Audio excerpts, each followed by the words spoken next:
Hello, ladies and gentlemen. Welcome to this week's episode of In Focus. The Middle East is at a critical juncture of change as a never-before-seen tide of popular uprising is sweeping through the region. On 11th February, protesters successfully ousted dictator Hosni Mubarak from power in Egypt, one of the most powerful countries in the Arab world. Meanwhile, popular demonstrations have spread to Bahrain, Libya, and Iran. Join our experts as they discuss the implications of the democratic movement and the future of the Middle East after the newsreel. Hosni Mubarak, the dictator of Egypt for 30 years, was overthrown by a mass uprising against his regime's oppression of civil liberties and economic mismanagement. The Supreme Council of Egyptian Armed Forces has declared that it will hold power until democratic elections can be held in 6 months' time. It also dissolved the parliament and suspended the constitution, electing a civil committee to create a new constitution. Minor protests are still carrying on in Tahrir Square, calling for swifter transition into democratic rule, while workers are taking advantage of their new freedom to stage strikes all across the nation. The Egyptian revolution is part of the ongoing democratic movements in the Arab world, beginning with the Tunisian revolution. Mass protests are continuing to spread across the region, with protests breaking out in Bahrain and Libya. The Arab protests also inspired a revival of the Green Movement in Iran, with more than 300,000 protesters braving strong police crackdown to march across Tehran.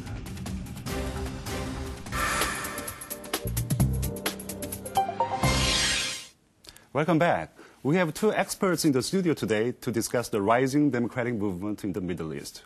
Joining us on my right is Professor Seo Jung-min. Professor Seo teaches at the Center for Middle East and African Studies at Hankuk University of Foreign Studies. Thank you for joining us today, Professor Seo. Thank you. And on my left is Professor Dennis Florik, teaching also at Hankuk University of Foreign Studies, Division of International Studies. Welcome back to the program, Professor Florik. Thank you for having me. Okay, Professor Seo. Finally, the Egyptian revolution ousted Hosni Mubarak and put an end to some 30 years of autocracy in Egypt. And as a Middle East specialist, you must be very thrilled at the recent development in Egypt. Yes. I think one notable aspect of this democratization movement in Egypt is the fact that it has mobilized widespread support in Egypt. So why do you think that it has been able to mobilize such widespread support in Egypt? And what were the key factors behind its success? First of all, at that night, I burned my midnight oil, so I can't sleep. So I watched Al Jazeera, CNN, BBC the whole night to what's going on there in Egypt. Okay, and there's many reasons behind this civil revolution. There's a political, there's about a long-year dictatorship, 30 years. And there's the economic situation, there's a high unemployment rate, the actual unemployment rate over 30%. And then, the increasing prices of, some the daily life items. And then, generally speaking, about the 40% of Egyptian people are living below the poverty line, or about, some $2 per day. So these general environment, make people angry. But the most important thing is that the Hosni Mubarak attempted to pass on his power to his son. So this attempt, some divided the whole society of Egypt. Even the military, so one of the most important, his, some power bases, military has not agreed with his attempt. So that was the very serious blow to his support. I see. First, Florik, how would you evaluate the significance of this democratization movement that toppled Hosni Mubarak? Well, it's hard to underestimate the significance. You can see the chain reaction that's already begun in the Arab world. Egypt itself is roughly a quarter of the entire Arab population, so it's a very important country. It's the United States' key ally in the region, so these changes are going to be enormous. I see.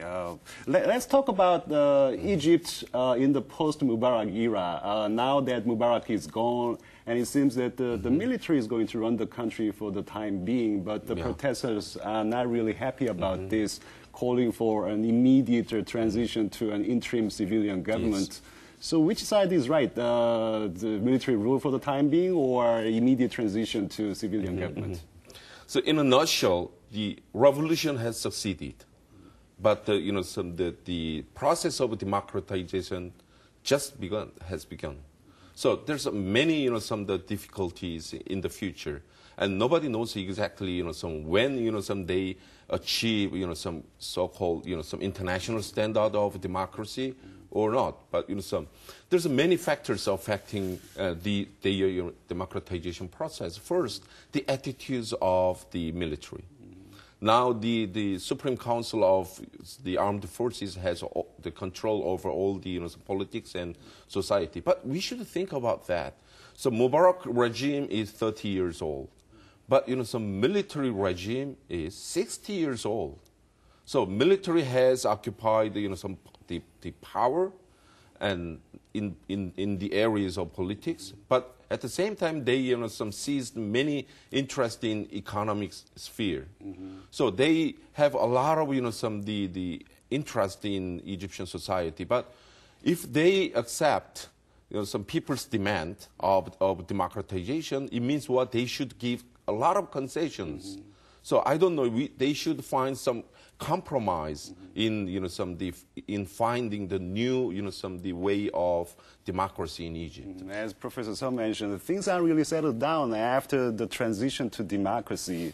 Labor strikes are still taking place across the nation, and some protesters are just going away. So I think it's going to take a long while maybe, before things get settled down. So how long do you think it's going to take for the things to get settled down? It could be years. Mm-hmm. It really depends on how smooth the transition is and how willing the military is to open up to the rest of society. I see. If we can talk about the geopolitical implications of this event, Professor. So I think one of the reasons why the international community has been paying such a close attention to this event is because the role that Egypt has been playing to the geopolitics of the region. So could you tell us about the role that Egypt has been playing in the region? Egypt is playing a very important role in regional politics in the Arab world, in the Middle East. Egypt is the center for the Middle East culture and intellectual trend. So Egypt has produced 93% of all Arabic dramas and films in that area. So they are leading in a culture, public opinion, and ideology in that region. Second is Egypt is playing a very important role in terms of Middle East peace process. So Egypt is the first country who has signed the peace treaty with Israel, and then they are still very some active in negotiating between Palestine and Israel. But we cannot see this role in several years in the future. There's a very some serious blow to the peace process. Second, Egypt is playing very important role again to defend the Sunni Islamic area against Iran.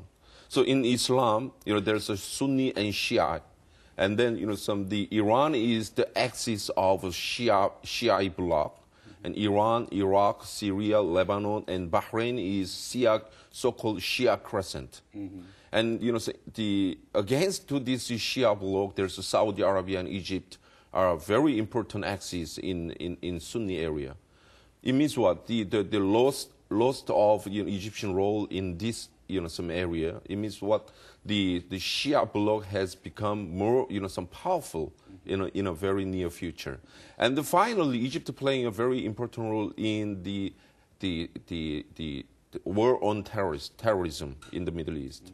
But the Mubarak is gone, and then the upcoming governments maybe they don't have such kind of role. So it's a kind of another blow to the United States in proceeding the war on terrorism. So I think we can say that Egypt has been a sort of a mediator between Israel and the Palestinians, and also between the Western world and the Arab world. If that is the case, Professor Florrick, the nature of the future regime in Egypt would have great consequences for the geopolitics of the region. And I understand that one of the fears of the United States is the possibility that Islamic fundamentalists would take over the power in the wake of this democratization. So how would you evaluate that possibility? What kind of regime do you think would come into power in the end? It's hard to know what the real balance of political forces are in Egypt because they've been suppressed for so long.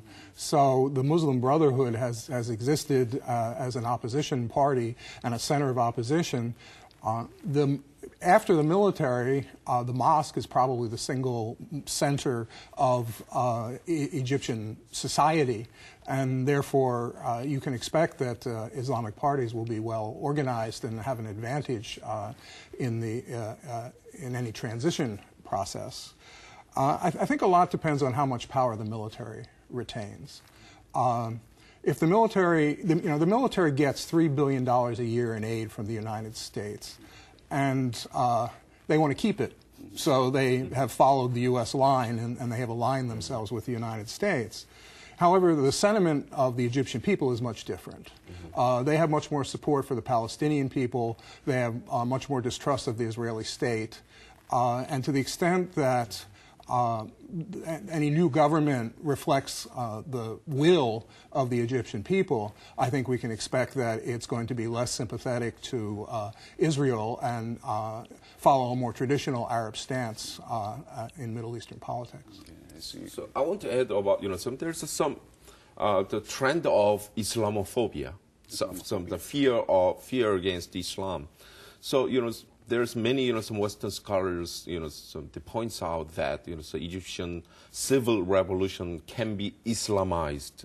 This is, but, some over, some exaggeration.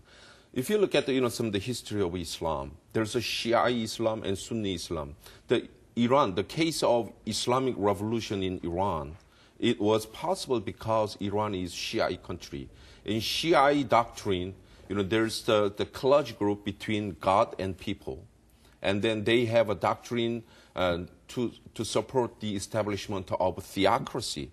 But in Sunni Islam, there's no such kind of the clergy class, and there's no such kind of doctrine.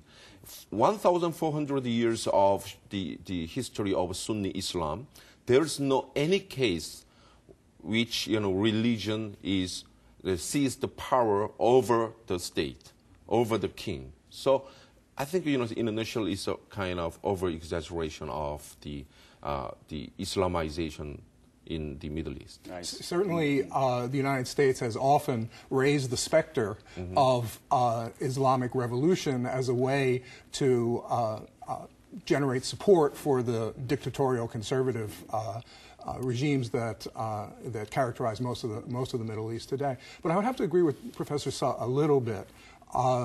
Algeria is an interesting case because in Algeria, the military regime in the early 1990s allowed a transition to democracy, and there was a popular election. And to the absolute surprise of both the Algerian military and the Western powers, in a multi-party election, the Islamic Party won more than 50% of the vote.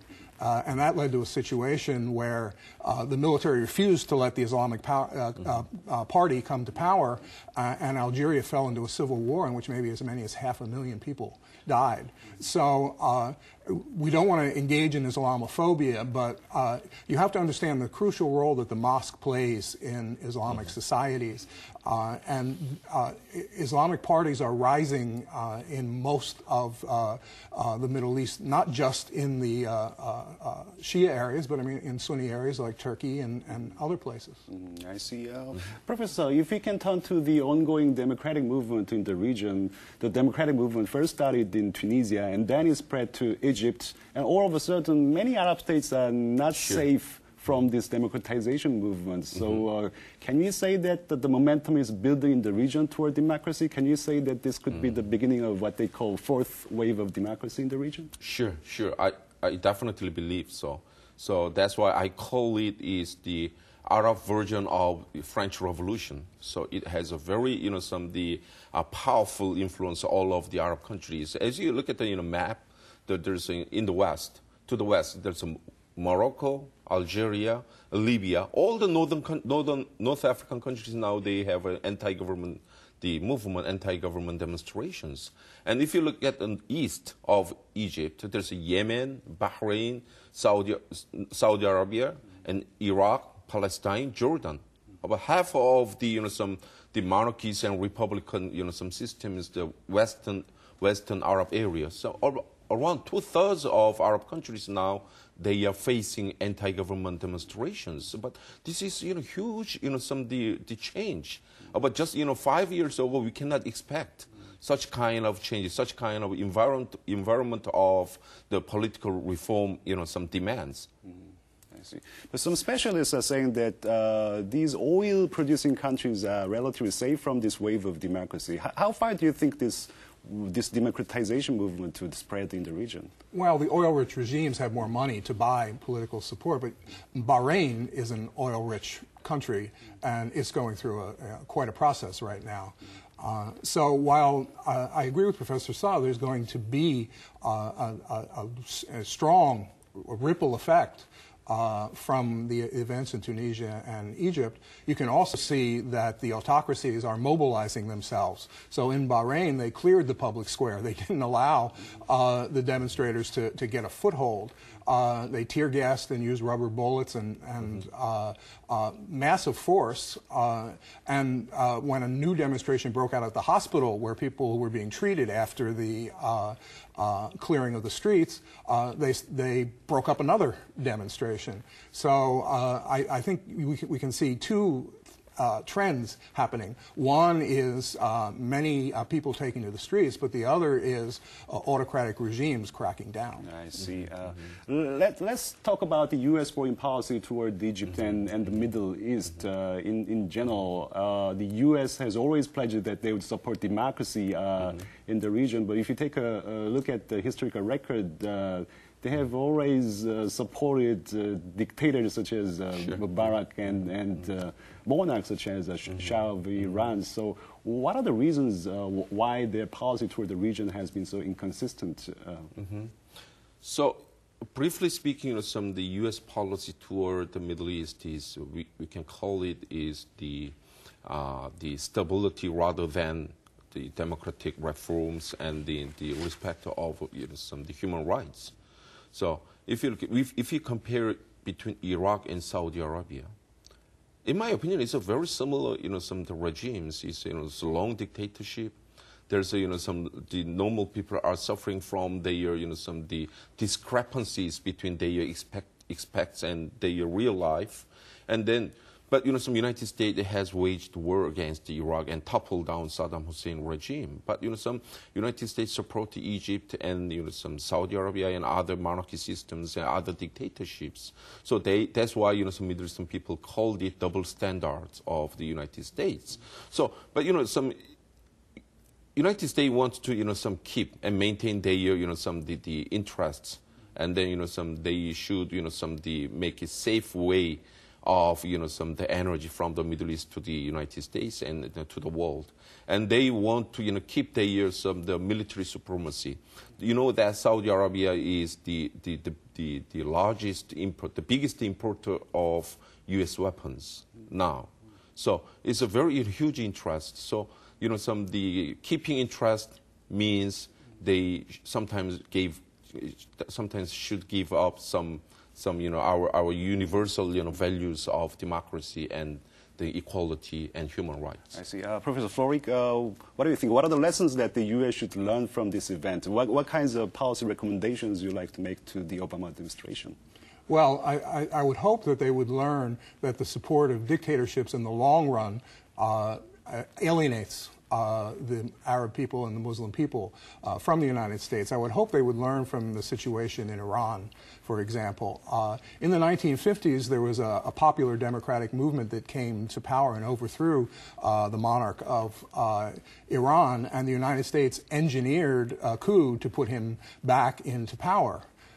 A quarter of a century later, there was another revolution against the Shah, which was completely successful, but it was no longer a popular democratic revolution; it was an Islamic revolution. So the United States has talked democracy, but has supported dictatorships.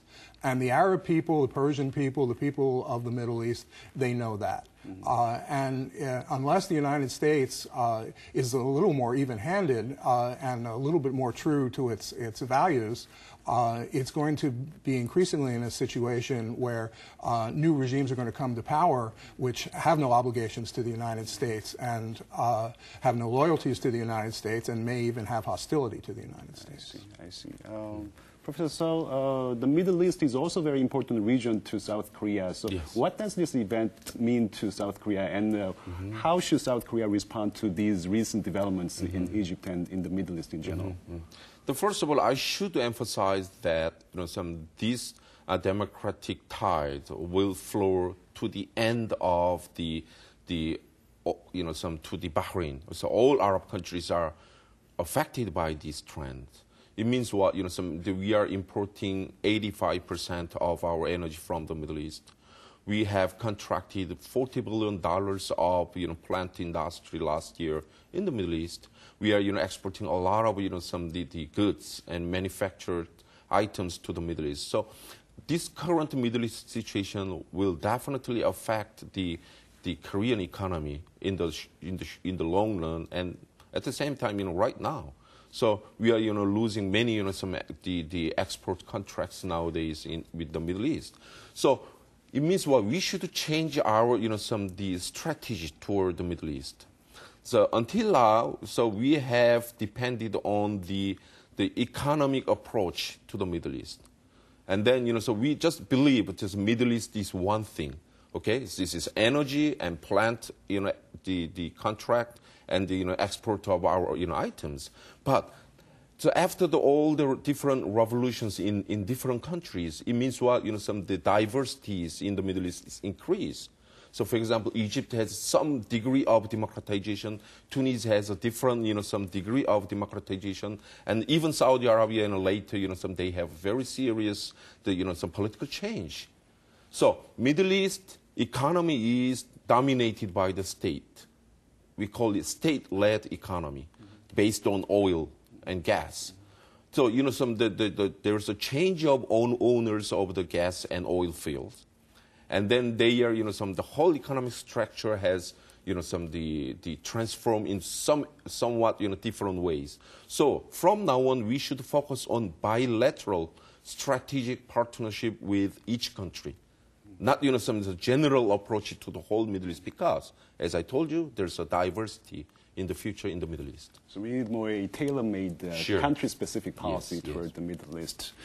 Professor Forig, another interesting aspect of this democratization movement in the Middle East is the role that the internet and social media has been playing in terms of sparking off the protests. So to what extent can we view this movement as a result of cyber democracy? Well, yes, the social media played a very important role. The new media break down the traditional distinctions between political communication, economic communication, social communication, and therefore are much more difficult to control, particularly in a weaker regime. On the other hand, reactionary forces can also use these new media. Al-Qaeda, for example, has been very skillful at using the internet and cell phones and electronic banking in carrying out its operations. So as the protesters become more skillful at organizing through the new media, I would also expect that the Islamic parties will be very skillful at using these media, and even government security forces are going to learn how to deal more effectively with the new communication. So it's going to cut both ways. It's going to cut both ways. I see. Professor, any final thoughts that you'd like to share with us today? Yes, the revolution. So we are now facing a very different type, a new type of revolution, organized by civil society. Just not civil society, just organized by normal people, ordinary people, through SNS. So we call it this revolution in Tunisia and Egypt is the leaderless revolution. There's no leader. So people can gather their power, they communicate each other, and they make the example of new way of revolution. So it means what? This revolution will reach to the all corners of the world, even the North Korea. So we should prepare this situation in the future. From now on, we should prepare everything to be done before the collapse of North Korea. Okay. Thank you very much for sharing your insights today. Thank you very much. Thank you. Thank you. Tunisia, Egypt, Bahrain, Yemen, the names are different, but the story is the same. After decades of oppression, civil societies in the Middle East are now finding courage to stand up for their rights to freedom and equality. Let's hope that we are witnessing a historical moment to be defined by future generations as the one that brought democracy to the Middle East. This has been Kim Jae-chun for In Focus. Thank you for watching us.